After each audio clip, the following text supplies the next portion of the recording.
पैसे मिळणार का? आम्ही सुरुवातीलाच ज्या वेळेला योजना जाहीर झालेली होती त्याच्यानंतर सुद्धा निकषांमध्ये एक गोष्ट जी नमूद करण्यात आलेली होती की जुलै आणि ऑगस्ट महिन्यामध्ये ज्या लाभार्थ्यांनी पात्र अर्ज त्यांचा दाखल केलेला आहे आणि जे अप्रूव्ड आहेत त्यांना त्या महिन्यापासूनचे त्या ठिकाणी मिळतील आणि त्याच्यानंतरचे जे आहेत ते ज्या ज्या महिन्यामध्ये त्यांनी रजिस्ट्रेशन केलेलं आहे तिथपासून निश्चितपणाने त्या महिन्याचा त्यांना लाभ हा मिळणार आहे. त्याच्यामुळे जुलै ऑगस्ट महिन्यामध्ये जे अप्रूव्ड आहेत त्यांना त्या महिन्यापासूनच मिळालेले आहेत.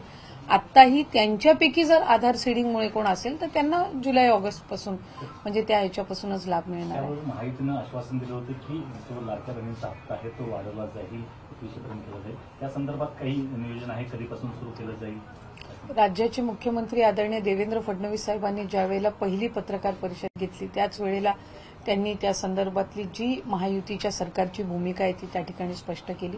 नवीन अर्थसंकल्पामध्ये त्या संदर्भातला योग्य तो निर्णय जो आहे तो निश्चितपणाने घेण्यात येईल आणि आता आम्ही प्राधान्याने अधिकाधिक जे डिसेंबरचे जे लाभ आहे तो त्यांच्यापर्यंत या महिन्याच्या अखेरीस कसा पोहोचेल याकडे आम्ही लक्ष केंद्रित करत आहोत आणि जी आश्वासनं महायुतीच्या सरकारने दिलेली आहेत ती राज्याचे मुख्यमंत्री दोन्ही उपमुख्यमंत्र्यांच्या नेतृत्वाखाली आम्ही पूर्ण करणार.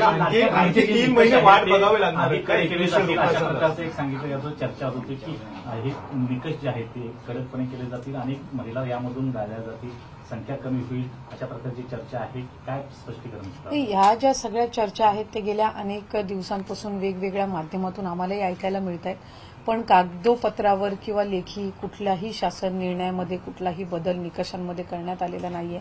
अशा पद्धतीचं कुठलीही सर्क्युलर सुद्धा काढलं गेलेलं नाहीये.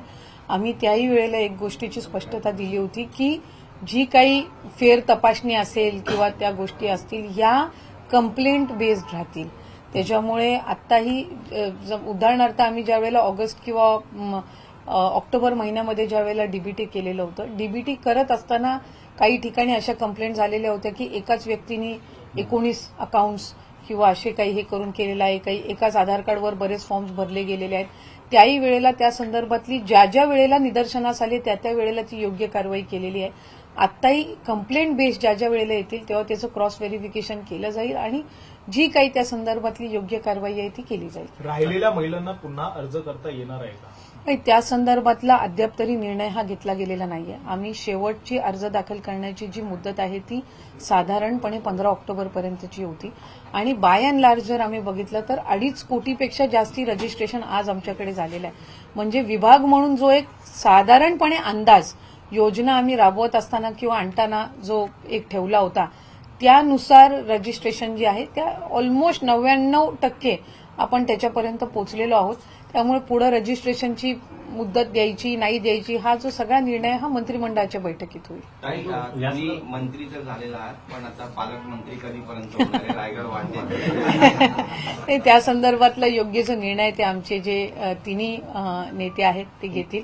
कालही मला वाटतं आदरणीय फडणवीस साहेबांना ज्यावेळेला या संदर्भामध्ये विचारणा पत्रकारांच्या माध्यमातूनच करण्यात आलेली होती, एक स्पष्टता त्यांनी दिलेली आहे की लवकरच ते करण्यात येईल आणि त्याचा जो निर्णय तो मुख्यमंत्री म्हणून ते असतील, उपमुख्यमंत्री शिंदेसाहेब दादा आणि प्रदेश अध्यक्ष जे आहेत त्या पक्षाचे किंवा ज्यांना त्यांनी जबाबदारी दिलेली असेल त्या पद्धतीनं तो घेण्यात येईल.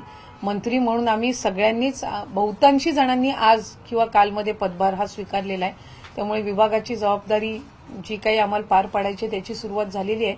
मला खात्री आहे पालकमंत्रीची सुद्धा जी काही योग्य ती वेळ आहे चर्चेनुसार सकारात्मक पद्धतीनं ते त्याही वेळेला जाहीर होईल. लाडक्या बहिणीला तुम्ही हप्ता देताय मात्र दुसरीकडे लाडकी बहीण सुरक्षित नाहीये अशा पद्धतीचं वारंवार दिसून येतं, कारण की कालचीच कल्याणमध्ये एक घटना असेल.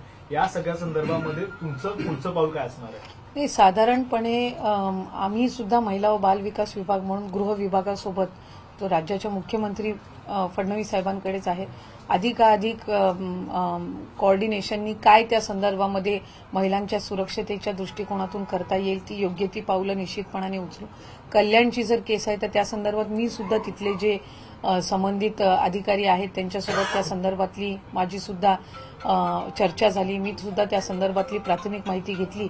जे आरोपी आहेत दोन्ही म्हणजे ते आणि त्यांच्या पत्नी, मला वाटतं त्यांनाही अटक करण्यात आलेली आहे आणि त्या कायदेशीर ज्या बाबी आहेत त्या निश्चितपणाने सुरू झालेल्या आहेत आणि काल आणि आज आमची तीच भूमिका आहे की कडक शासन त्याला झालं पाहिजे. जास्तीत जास्त जी शिक्षा आहे, अगदी फाशीपर्यंत जी शिक्षा आहे ती अशा या गुन्हेगारांना निश्चितपणाने मिळाली पाहिजे. मी जो प्राथमिक माहिती घेतली त्यानुसार त्यांची काहीतरी आधी सुद्धा 1-2 गुन्ह्यांची काही पार्श्वभूमी आहे. काही त्यांनी मेंटली अनफिट असण्याचे सुद्धा काही सर्टिफिकेट दिलेले आहेत, ज्याचे व्हेरिफिकेशन सुद्धा सुरू आहे. त्यामुळे त्या संदर्भातली जी योग्य ती कारवाई आहे ती निश्चितपणाने करण्यात येईल. आम्ही महिला व बालविकास म्हणून हाच प्रयत्न करू की महिलांच्या सुरक्षतेच्या दृष्टिकोनातून ज्या हेल्पलाईन्स आहेत, इतर ज्या बाबी आहेत, त्या अधिकाधिक गृह विभागासोबत त्या व्यवस्थित पद्धतीनं कोऑर्डिनेट करून आम्हाला ती यंत्रणा जी आहे ती अधिक सक्षम कशी करता येईल. तर या संदर्भातला जी पावलं आहेत ती आम्ही निश्चितपणाने उचलू. काही लाडकी बहिणीसाठी तुम्ही म्हटलं की 15 ऑक्टोबरपर्यंतचीच मुदत होती, परंतु ज्यांची आता वय 21 झालेली आहे, जे नवीन 21 वय गाठणार आहेत त्यांच्यासाठी काय असणार आहे? कारण त्यांना अर्ज भरता येणार आहे लाडकी बहिणीसाठी, कशा प्रकारचं ते योजना? मी मगाशी माझ्या उत्तरामध्ये म्हटलं की 15 ऑक्टोबर ही ठरवलेली तारीख होती. त्याच्यानंतर 1-1.5 महिना हा आचारसंहितेच्याच कालावधीमध्ये गेलेला आहे. त्यामुळे त्या संदर्भातली तारीख वाढवून द्यायची किंवा रजिस्ट्रेशन कशा पद्धतीनं करायचं हे मंत्रिमंडळाच्या बैठकीमध्ये ठरवण्यात येईल.